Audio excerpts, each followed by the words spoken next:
Paano kung dumating ang panahon na mananalangin ka pero walang himala? Hihintay ka pero walang sagot. Mananatili ka pa rin ba sa Diyos? Dahil ang tunay na pananampalataya ay hindi lamang nasusukat kapag may himalang, nakikita na susukat ito kapag tahimik ang Diyos. Pero pinipili mo pa ring manatili. Bagaman ang puno ng igos ay hindi mamulaklak, ni magkaroon man ng bunga ang mga puno ng ubas, gayunmay magagalak ako sa Panginoon. May tanong akong gustong itanong sa iyo. Mananatili ka ba sa Diyos kahit walang himala? Madaling sabihin na mahal ko ang Diyos kapag sinagot niya ang panalangin mo. Madaling magpasalamat kapag gumaling ka. Madaling sumamba kapag nabuksan ang pintuan.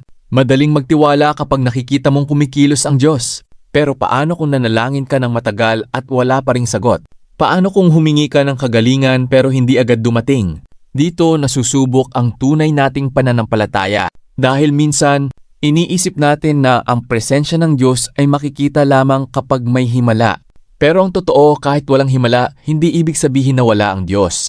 Si Job ay nawala ng halos lahat, pero sinabi pa rin niya, bagaman ako'y patayin niya, gayon may magtitiwala ako sa kanya.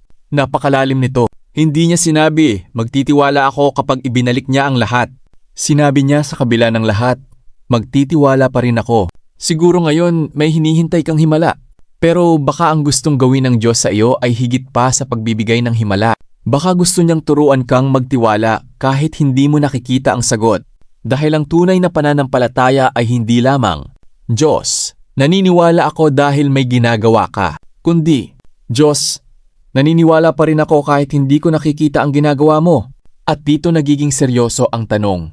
Kung hindi ibibigay ng Diyos ang hinihintay mong himala, mananatili ka pa rin ba sa Kanya? Abangan ang part 2 dahil pag-uusapan natin ang isang bagay na mas mahirap kaysa sa paghihintay ng himala. Paano kung tahimik ang Diyos? Hanggang kailan, Panginoon? Lubusan mo ba akong kalilimutan? May panahon na hindi naman nawawala ang Diyos. Pero parang tahimik siya. Nagdarasal ka, naghihintay ka. Umiiyak ka, pero walang malinaw na sagot. At minsan, ang katahimikan ng Diyos ang pinakamahirap tiisin. Dahil kapag may problema, gusto nating makita agad ang solusyon. Kapag may sakit, gusto nating gumaling agad. Kapag may pangangailangan, gusto nating dumating agad ang provision. Pero hindi laging ganoon ang paraan ng Diyos. May mga panahong tahimik siya. At sa katahimikan, nagsisimula tayong magtanong, Lord, naririnig mo pa ba ako? Lord, nasaan ka? Lord, bakit parang walang nangyayari? Pero tandaan mo ito, ang katahimikan ng Diyos ay hindi nangangahulugang kawalan ng Diyos. May mga bagay na ginagawa ang Diyos na hindi pa natin nakikita. Isang binhi ay maaari nakabaon sa lupa ng matagal bago ito makita sa ibabaw. Tahimik ito, pero may nangyayari sa ilalim.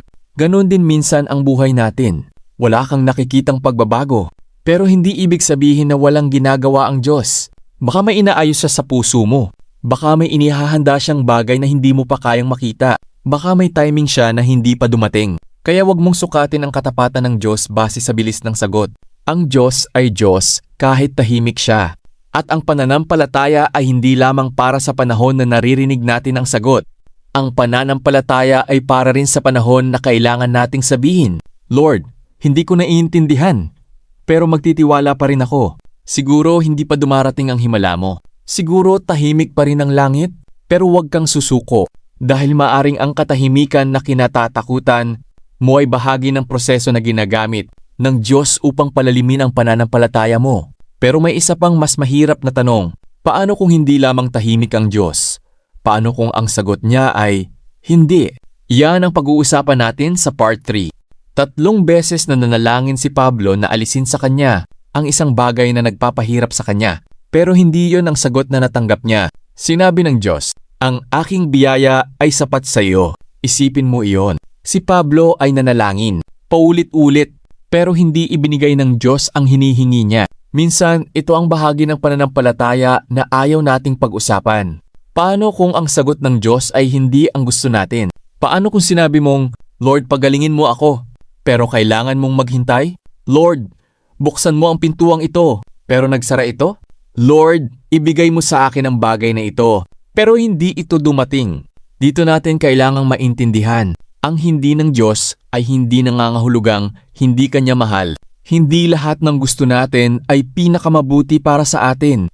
Minsan gusto natin ang isang bagay dahil nakikita lamang natin ang kasalukuyan, pero nakikita ng Diyos ang buong larawan. Parang isang bata na umiiyak dahil ayaw siyang payagang humawak ng kutsilyo. Para sa bata, parang hindi siya mahal, pero alam ng magulang kung bakit. Hindi niya nakikita ang panganib. Ganoon din tayo minsan sa Diyos. Hindi natin naiintindihan kung bakit hindi niya ibinibigay ang hinihingi natin.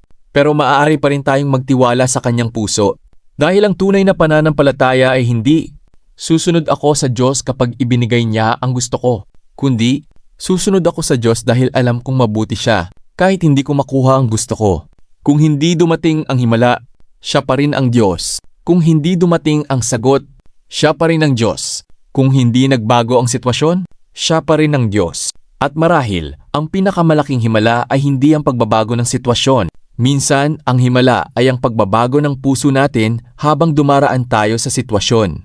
Pero may isa pang tanong. Kung wala kang nakikitang himala, ano ang dahilan para manatili ka? Iyan ang pag-uusapan natin sa part 4. Maraming tagasunod si Jesus ang umalis. Bakit? Dahil hindi nila nagustuhan ang kanyang mga salita. Pagkatapos tinanong ni Jesus ang 12 alagad, "Hangad ba ninyong magsialis din?"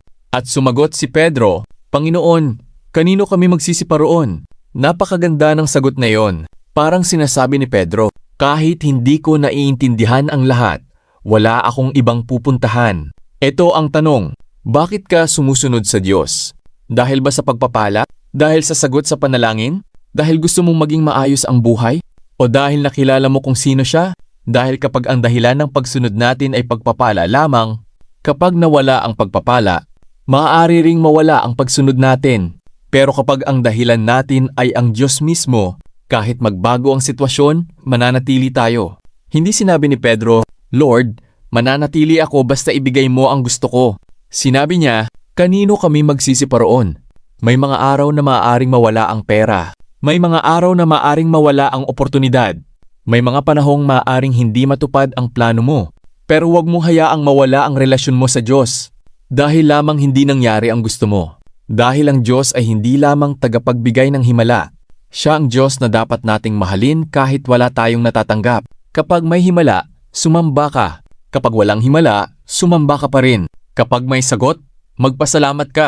Kapag naghihintay, magpasalamat ka pa rin. Kapag naiintindihan mo, magtiwala ka. Kapag hindi mo naiintindihan, magtiwala ka pa rin. Dahil ang tunay na tanong ay hindi, gagawa ba ang Diyos ng himala para sa akin? Ang mas malalim na tanong ay, mananatili ba ako sa Diyos kahit hindi ko makita ang himala? At sa part 5, pag-usapan natin ang pinakamahalagang dahilan kung bakit dapat tayong manatili. Dahil may isang bagay na hindi kailanman nagbabago. Gayunmay magagalak ako sa Panginoon. Ako'y magagalak sa Diyos ng aking kaligtasan. Ito ang pinakamahalagang bahagi ng buong mensahe. Hindi sinabi ni Habakuk, magagalak ako kapag marami akong pera. Hindi. Magagalak ako kapag maganda ang buhay. Hindi. Magagalak ako kapag sinagot ng Diyos ang lahat ng panalangin ko. Sinabi niya, magagalak ako sa Panginoon. Hindi sa regalo, hindi sa himala, hindi sa resulta, sa Diyos mismo. At baka ito ang gustong ituro sa iyo ng Diyos ngayon. Huwag mong gawing kondisyon ang himala para mahalin mo siya. Huwag mong gawing kondisyon ang sagot para magtiwala ka. Huwag mong gawing kondisyon ang pagpapala para manatili ka. Dahil ang Diyos ay karapat-dapat pa ring mahalin kahit nasa waiting season ka. Karapat-dapat pa rin siyang sambahin kahit umiiyak ka. Karapat-dapat pa rin siyang pagkatiwalaan kahit hindi mo naiintindihan ang nangyayari. Maaring wala pa ang himalang hinihintay mo, pero mayroong kang Diyos na hindi ka iniiwan. Maaring hindi mo pa nakikita ang sagot, pero hindi ibig sabihin na wala siyang ginagawa. At kung dumating man ang araw na wala kang makita, wala kang maramdaman, maaari mo pa ring sabihin, Lord, mananatili ako. Kapag may himala, mananatili ako. Kapag walang himala, mananatili ako. Kapag may sagot, mananatili ako. Kapag naghihintay ako, mananatili ako. Kapag naiintindihan ko, mananatili ako. Kapag hindi ko naiintindihan, mananatili pa rin ako. Dahil hindi lamang ang himala ang dahilan kung bakit mahal ko ang Diyos. Mahal ko siya dahil siya ang Diyos. Kaya ngayon, ikaw naman ang tanungin ko. Mananatili ka ba sa Panginoon kahit walang himala? Dahil balang araw, maaaring hindi mo maalala kung gaano katagal kang naghintay. pero maaalala mo na sa gitna ng lahat ng pagsubok, pinili mong manatili.